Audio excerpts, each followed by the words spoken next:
The Golden State Warriors have had an incredible start to the season, dominating just about every team in their way. And aside from the occasional strange loss, just proving they are human, I think we can all recognize that this is a team that is going to end up with an unbelievable record come the end of the season, which is only about to be aided by the return of Klay Thompson. And if we needed any proof that Klay Thompson would still be useful to this team, over the last week, Stephen Curry has had a couple of off nights. Yes, Stephen Curry has actually had a couple of bad games. However, even in those bad games, with the tough defensive assignments he has faced, the Warriors have nearly prevailed on both occasions. Now, I ask you the question, if Stephen Curry has those two same off nights and Klay Thompson is in the lineup instead, do the Warriors lose both of those games, or do they win at least one, maybe both?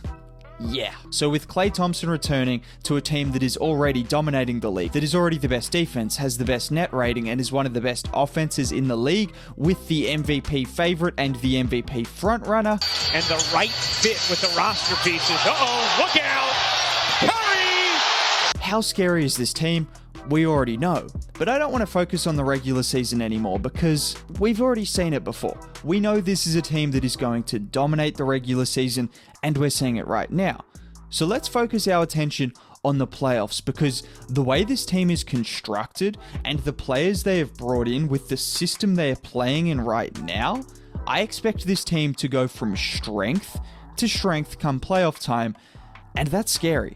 That is scary. Also, quick reminder, if you could drop a like on the video, subscribe to the channel if you are new, Warriors content like this multiple times a week, it would be much appreciated. That would be cool. To determine why the Warriors are built for the playoffs, it's important to understand some of the major differences between the regular season and the postseason, and where I believe their advantages lie come the postseason. Now, there are quite a few, but let's just start with the obvious one. And the obvious one is experience. This is a team with Stephen Curry, Andre Iguodala, Klay Thompson, Draymond Green, Steve Kerr, heck, Kevon Looney. These guys have been there, won championships before, and come out with clutch performances in clutch situations multiple times. And come the playoff time, if you don't think this is going to be important, let me remind you of the 2019 playoffs. The 2019 playoffs, the Portland Trail Blazers are flying high. They're coming off a big series win and they've made the Western Conference Finals. The Golden State Warriors on the other end, well, they've just lost Kevin Durant and people are questioning how far they can go. And well, Portland come in and they actually held a double-digit lead in 2 of the 4 games in that series, including leading at halftime in 3 of the 4 games. So the Portland Trail Blazers had their fair share of leads in that series. However, the third quarter explosion of the Golden State Warriors and their ability with the star power of Stephen Curry and Draymond Green to come out in those third quarters and dominate those games against a team without that kind of championship experience really showed out. And I expect similar things come playoff time. And if we're just talking about third quarters, because when we talk about the Warriors this season, the third quarter domination that they had in their best years is well and truly back. Let's just touch on the third quarters, because if you want to hear something crazy, over the Warriors' 3 wins against the Nets, Suns, and Bulls, 3 of the best teams in the NBA, the Warriors have kept all of those 3 teams to 20 points and under in the third quarters. 20 points and under in the third quarters, and the point differential in those third quarters has been a combined 45 points over those 3 games against 3 of the best teams in the league.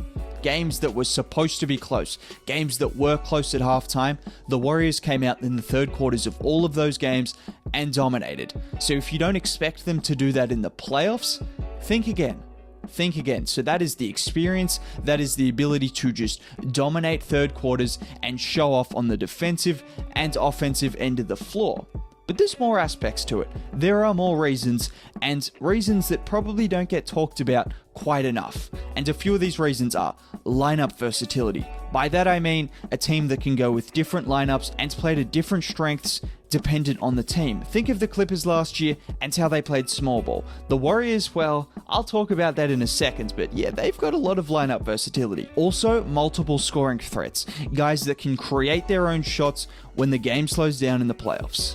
And lastly, This seems like an obvious one, but to have the ability to clamp up and then also create opportunities on the other end of the floor. Okay, that seems very obvious, so let me make it less obvious. The Warriors are a team that are great defensively and very good offensively. You could not be great at just one thing in the NBA and try to win a championship. We saw it with the Brooklyn Nets last year. You can't have a weakness on one end of the floor, and the Warriors have proven they do not have a weakness. But let's start with the lineup versatility. Again, just for examples, you look at the Clippers, you look at the Bucks last year having to play Giannis at the 5, the Lakers from a couple of years ago with Anthony Davis at the 5.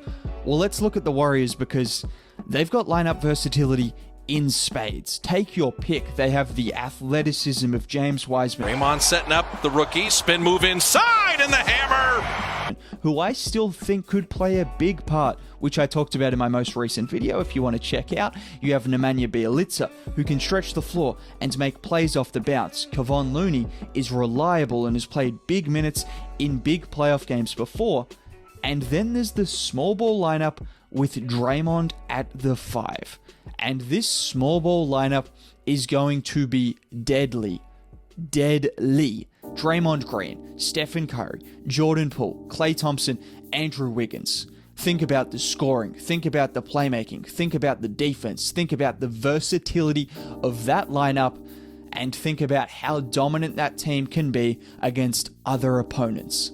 So that is clearly the X Factor lineup. That is clearly the death lineup that is going to cause so many troubles. But the Warriors, the luck that they have is that they can go with multiple lineups with multiple different centerpieces and try to exploit different teams based off what they are thinking. So that is what is so special about this team, and that is what is going to be even more prevalent in the playoffs. But I just talked about it before, but let's talk about the scoring, because right now the Golden State Warriors have 3 guys nearly averaging 20 a game, with Curry closer to 30 a game. And what's important about this is when the playoffs come, the game slows down. There's less ball movement, there's more isolations, there's more difficult shots. And if you want to talk about a team with difficult shot makers, let's talk about Jordan Poole. Let's talk about Andrew Wiggins. Let's talk about Stephen Curry. And let's talk about that man, Klay Thompson. Klay, another 3, yes sir! To have all 4 of those guys with Draymond Green as well, who elevates his performance in the playoffs, that is a team that is going to be able to make hard shots when the game slows down, and that is very important. And the one final point that I want to talk about, I just talked about him before, is Draymond Green. This is a man that has been disrespected before. He has been really good in the regular season these last couple of years.